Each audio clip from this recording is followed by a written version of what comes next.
Hola, yo soy Rubén y esto es El Parche de Odín, la vida a través de un oftalmólogo con mentalidad sueca y corazón español.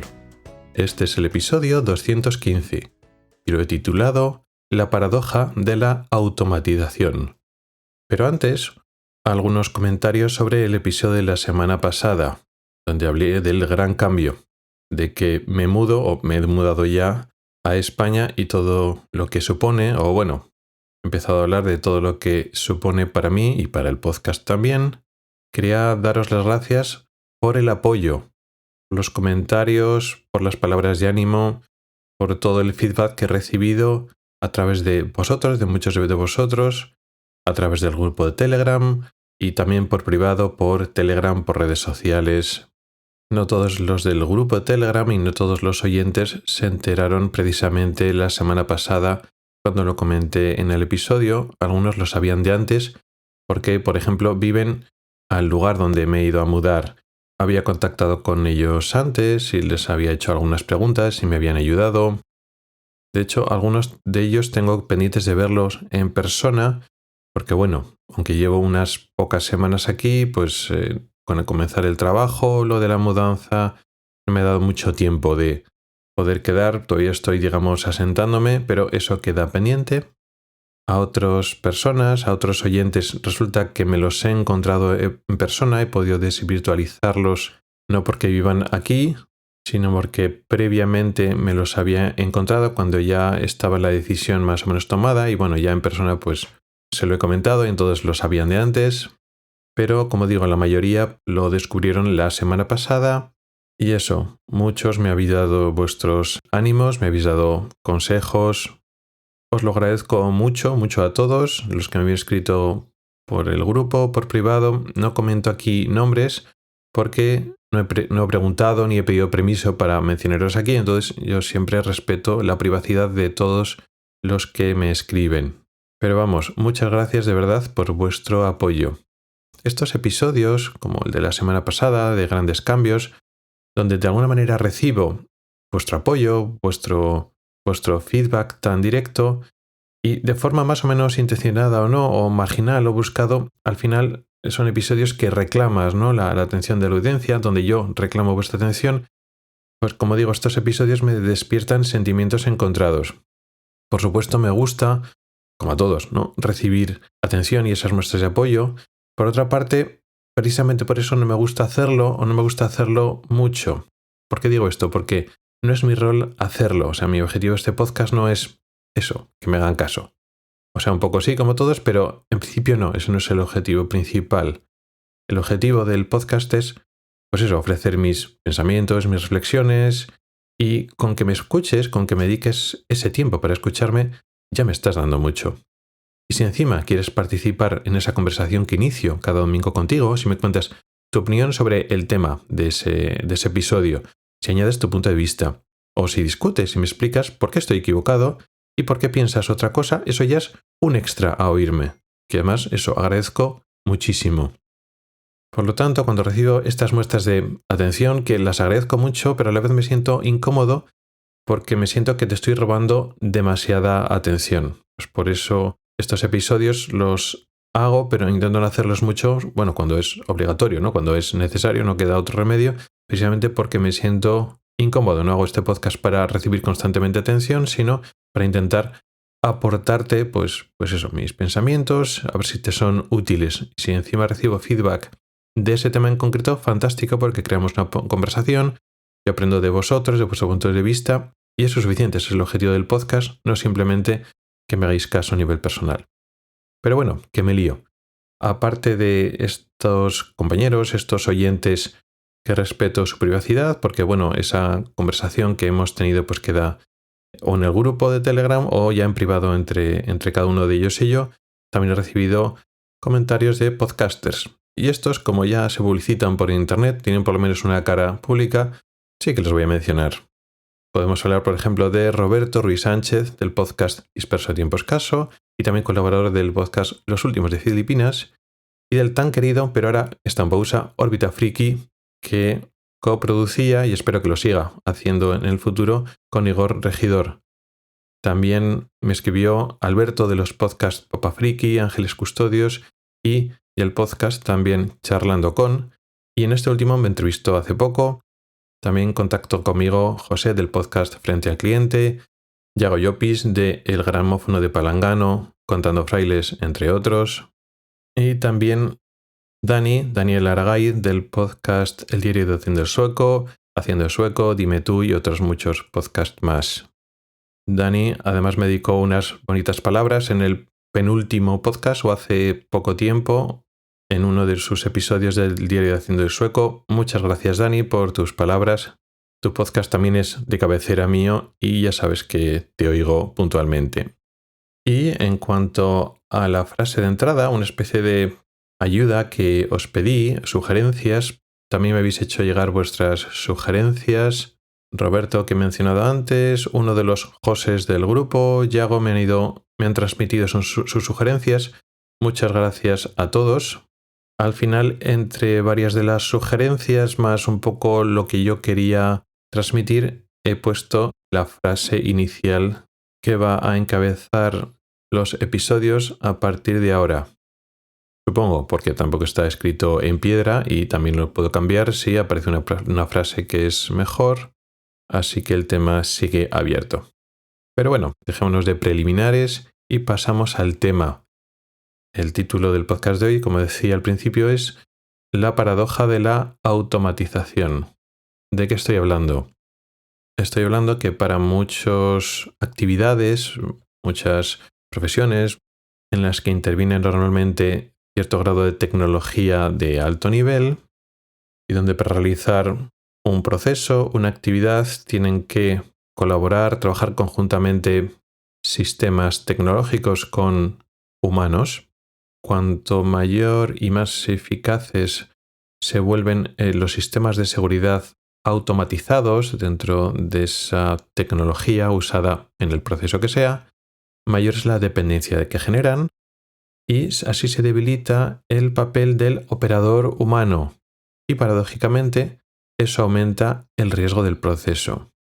Vamos a centrarnos en ejemplos que es más fácil de entender.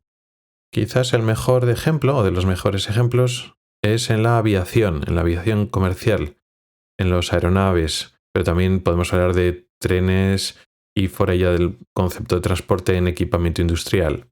Pero bueno, si nos queremos centrar en los aviones, por poner un ejemplo concreto, los aviones cada vez son más modernos, más automatizados y los sensores y pilotos automáticos cada vez responden mejor a las variaciones, las alteraciones que pueden intentar poner en peligro el viaje, el avión. Esos pilotos automáticos que llamamos en general, aunque no es un solo sistema, son muchos sistemas trabajando a la vez. Cada vez son capaces de navegar el avión en más procesos. Los procesos de aterrizaje y despegue son más automáticos y el piloto ha pasado de pilotar el avión en una gran parte del tiempo a pilotarlo en los momentos más críticos, incluso en los momentos más críticos se hace vía instrumentos y el piloto humano hace de supervisor y cuando hay algo que impide que esos procesos automáticos funcionen, coge los mandos y entonces termina de solucionar cuando los sistemas automáticos fallan. Pero con el paso de los años cada vez fallan menos. Se adaptan a ciertas incidencias, ciertas discrepancias de sensores, ciertos problemas. La redundancia de los sistemas hace que estos fallos cada vez sean más infrecuentes, con lo cual el ser humano cada vez tiene que actuar menos. Hace unos años el piloto automático hacía una parte del trabajo, pero todos los vuelos los pilotos humanos tenían que pilotar el avión como tal. Pues tener esos talentos, esas capacidades de pilotarlo, manejar los mandos directamente y pilotarlo. Ahora ya casi nunca lo pilotan, simplemente van dando las órdenes al ordenador, según van recibiendo instrucciones de los controladores de vuelo, pues mira, tienes que hacer la aproximación por la vía tal, por la vía cual, te tienes que desviar por aquí y por allá, van poniendo esas instrucciones, las pone el ordenador es el que va haciendo todas las cosas. Cada vez es menos frecuente que surja algo, un fallo mecánico o una circunstancia en la cual el piloto automático no sepa hacerlo y se desconecte.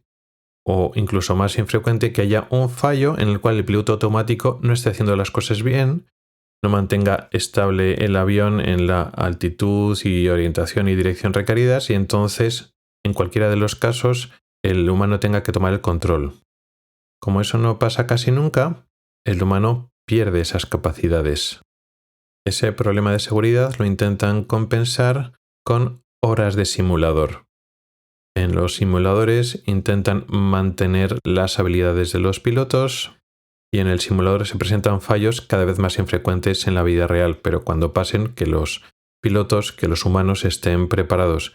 Pero claro, eso no es lo mismo que tenerlos en la vida real, o sea, la situación del simulador, por mucho que a nivel externo las variables, los mandos, las alarmas, lo que ve el piloto en esas ventanas que realmente son pantallas, sea muy parecido a la vida real, el sentimiento, el hecho de que está simulando y que no está pasando nada, pues no es exactamente lo mismo que realmente tú estés cogiendo los mandos. De hecho, muchos pilotos intentan, en fases normales del avión, en vez de utilizar el piloto automático todo el rato, durante algunos momentos, desconectar el piloto automático y utilizarlo a mano, por decirlo así, pilotarlo ellos para no perder ese sentimiento, ese toque con el avión donde sientes que tú a mano lo estás llevando y cómo vas compensando los problemas del viento que intentan desestabilizarlo y tú lo mantienes estabilizado a mano,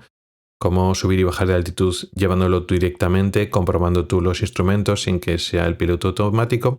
Pero nuevamente, eso también está cada vez más limitado porque tiene una normativa cada vez más firme y sí que es cierto que cuando el ser humano está conduciendo el avión, hay más riesgo que cuando lleva el piloto automático, cuando este piloto automático funciona bien. Con lo cual, incluso estos momentos donde el piloto tenía la capacidad de decir, bueno, ahora mismo no es una fase crítica, no necesito vuelo instrumental porque no estoy aterrizando ni despegando, voy a llevarlo un poquito con el piloto automático o voy a hacer un cambio de rumbo y en vez de hacerlo directamente programando en el ordenador y que el piloto automático haga el cambio de rumbo, lo voy a hacer yo a mano. Eso cada vez se lo van limitando porque los procesos son cada vez más estrictos y el piloto automático tiende a equivocarse menos que el humano. Por eso directamente el humano cada vez lo saca más de la ecuación. Pero como decíamos, eso es un problema de seguridad. ¿Y por qué es un problema? Pues la raíz del problema estriba en que la tecnología carece de comprensión o de intencionalidad. O sea, los sistemas tecnológicos realmente no persiguen, no están persiguiendo nada en su conjunto. No hay una conciencia de un sistema y no comparten la cognición humana, por decirlo así. De ahí que siempre exista el peligro de que algo funcione de manera imprevista. Cada vez menos frecuente porque los sistemas son redundantes y cada vez están programados más sistemas de seguridad. Pero claro, la paradoja de la seguridad es eso, cuando el operador humano, que lo hemos relegado a un papel secundario por la propia confiabilidad de la máquina, no está preparado para intervenir en un fallo, cuando hay un fallo. Y entonces la tragedia se vuelve, no voy a decir inevitable, pero más probable. Y esto que he dicho con los aviones, que igual es más fácil de entender, ocurre en otros ámbitos. Y de hecho voy a hablar en un ámbito que me pilla más a mí, que es en el ámbito de la oftalmología. Hace ya unos cuantos años, quizá 12 o 13 años, surgió una nueva forma de operar cataratas. La cirugía de las cataratas es la más importante de mi especialidad médica de la oftalmología y una de las más frecuentes de toda la medicina. Y es una operación muy tecnificada. Nosotros estamos operando con un aparato que se llama facoemulsificador, que es cuando la gente dice, me van a operar de cataratas con láser. Bueno, no es con láser, es con ultrasonidos, pero es un aparato que también tiene mucha tecnología. Lo tenemos que utilizar dentro del ojo. No voy a explicar ahora qué es lo que hacemos y tal, porque esto no es un podcast de oftalmología, pero es un aparato que tenemos que ir manejando con una mano y con un pie y tenemos que ir manejando una serie de parámetros como vacío, flujo, aspiración, y esos vacíos van cambiando, depende de la fase, de una serie de eventos que van sucediendo rápidamente dentro del ojo. Lo manejamos con con un pedal y estamos oyendo lo que está pasando en el ojo con un sonido. Según el tipo de sonido sabemos qué tipo de aspiración y vacío está pasando en un instante concreto dentro del ojo y vamos respondiendo en función de lo que oímos, en función de lo que vemos, vamos moviendo ese instrumento dentro del ojo y vamos moviendo el pedal, las potencias, si entran una serie de energías dentro del ojo, la velocidad en la que entra y sale fluidos, una serie de cosas.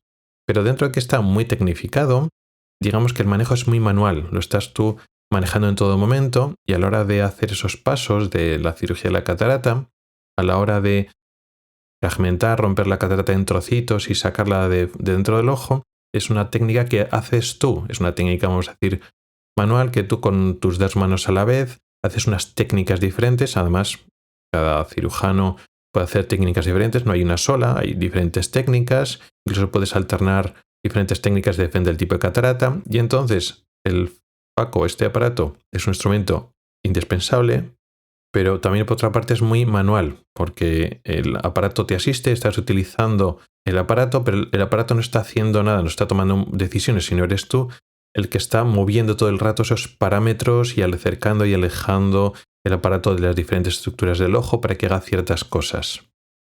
Bueno, pues como decía, hace 12, 13 años quisieron cambiar el paradigma y apareció un aparato nuevo que no es un asistente con ultrasonidos, un aparato con el que tú, a través de una técnica que tienes que aprender y perfeccionar a lo largo de años, lo realizas, sino que ese aparato pretendía hacer una gran parte de la cirugía por ti. Es decir, partir la catarata, no la partes tú, sino la parte el aparato y tú no haces nada.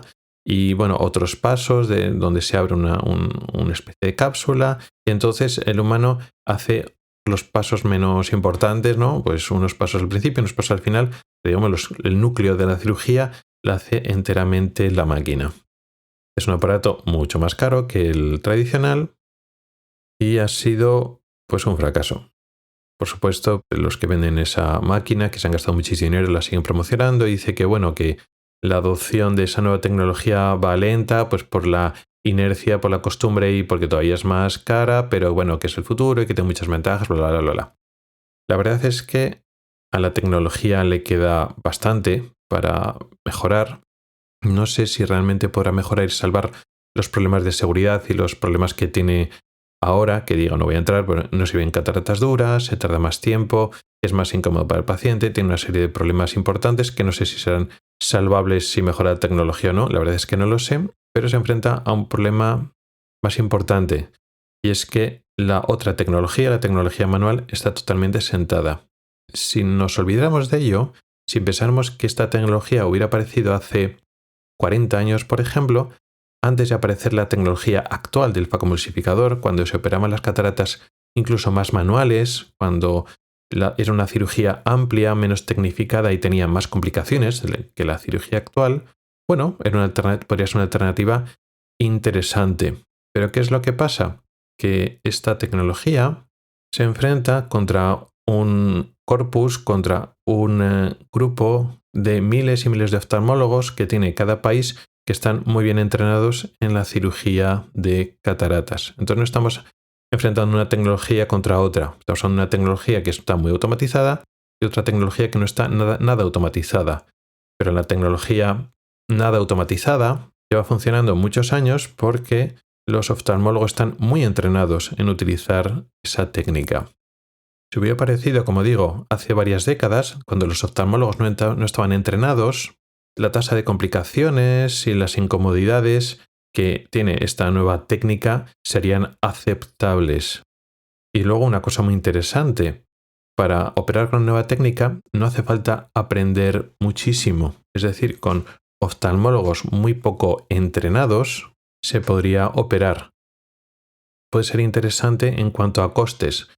Si tú quieres implementar este tipo de cirugías y no necesitas a personal muy entrenado, simplemente necesitas una tecnología que sí, que puede ser cara. Se supone que en el futuro abaratará costes si al final esta tecnología se impone. Normalmente siempre es más caro entrenar a humanos y mantener a esos humanos que tener una máquina. A nivel, vamos a decirlo, económico, empresarial o de gestión, pues una máquina puede ser más o menos cara, pero es una máquina, no es un ser humano. Y esa máquina no se te va a trabajar en otro sitio ni te va a pedir otras condiciones laborales, etc. Entonces siempre es mejor tener una máquina que hace mucho, un ser humano que tiene menos cualificación y menos competencia. Pero la realidad ahora no es así. La realidad es que todos los oftalmólogos que operan cataratas, que en España son pues la mayoría de oftalmólogos, están muy entrenados en la cirugía de catarata, y esta nueva tecnología, la automática, la que requiere oftalmólogos menos cualificados, la verdad es que los resultados son claramente peores. Con lo cual esa tecnología nos está imponiendo en la práctica clínica, con lo cual es difícil que avance. Pero bueno, no quiero hablar demasiado de este tipo de aspectos de mi especialidad. Solo quería comentar que también hay ejemplos en este sentido y que además el problema es que esta nueva técnica automatizada tiene más complicaciones que la técnica antigua. La automatización está en parámetros de seguridad muy por detrás de la que tenemos con la operación menos automatizada, pero con humanos mucho más expertos y mucho más cualificados en manejar este tipo de instrumentos dentro del ojo, con lo cual es mucho más insegura, eso supone mucho más riesgo para el paciente, con lo cual es una técnica que no se va a imponer. Pero bueno, dejando el aspecto particular de la oftalmología y volviendo un poco hablando de la automatización y la tecnología así en general en todos los ámbitos, hay que tener en cuenta que no siempre mayor automatización es más riesgo. En el caso del ejemplo de la cirugía de cataratas, sí, actualmente supone más riesgo, por eso esa tecnología está siendo un fracaso, pero en el caso de los aviones, por ejemplo, no. Y en la mayoría de los procesos de transporte industriales, no. O sea, en global, esta mayor automatización y sistemas de seguridad cada vez más avanzados, es mucho más seguro volar ahora que antes.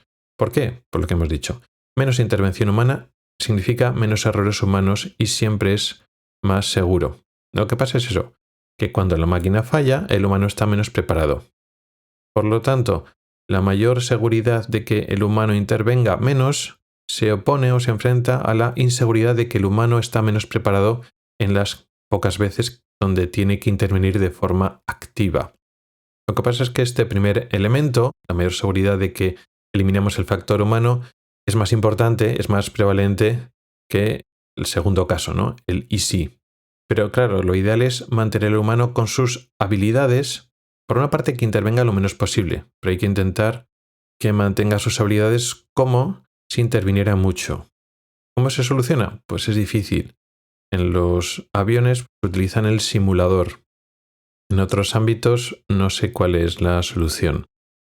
En cualquier caso, es una reflexión que me ha dado por pensar cuando he leído y he visto documentales sobre aviones, que es un tema que no es que sepa mucho, pero me gustan, y lo he comparado con qué es lo que pasa con la automatización con mi especialidad, y me ha dado un poco por pensar y compartirlo contigo.